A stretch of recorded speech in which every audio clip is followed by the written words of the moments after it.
السلام علیکم، یہ چینل پاک داستان اور آپ سن رہے ہیں صحیح البخاری پارٹ 1۔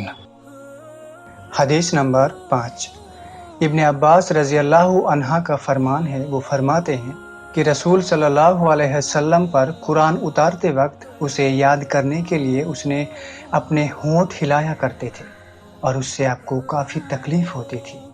ابن عباس رضی اللہ عنہ نے کہا کہ میں ہونٹ ہلا کر دکھاتا ہوں جیسے رسول صلی اللہ علیہ وسلم نے ہونٹ ہلاتے تھے۔ اس پر اللہ تعالیٰ نے فرمایا کہ ہے نبی، اس وحی کو جلدی یاد کرنے کے لیے اپنی زبان کو حرکت نہ دو، اس کو جمع کرنا اور پڑھا دینا ہماری ذمہ داری ہے، یعنی آپ کے سینے میں محفوظ کر دینا اور پڑھا دینا ہم پر ہے۔ پھر محمد صلی اللہ علیہ وسلم خاموشی سے کان لگا کر سنتا رہا۔ پھر سے اللہ کا فرمان، پھر جب ہم پڑھ چکے تو ہمارے پڑھنے کی پیروی کرو۔ خاموشی سے کان لگا کر سنتا رہا، اس کا بیان کرنا بھی ہمارا کام ہے، پھر اس کا مطلب سمجھا دینا بھی ہماری ذمہ داری ہے۔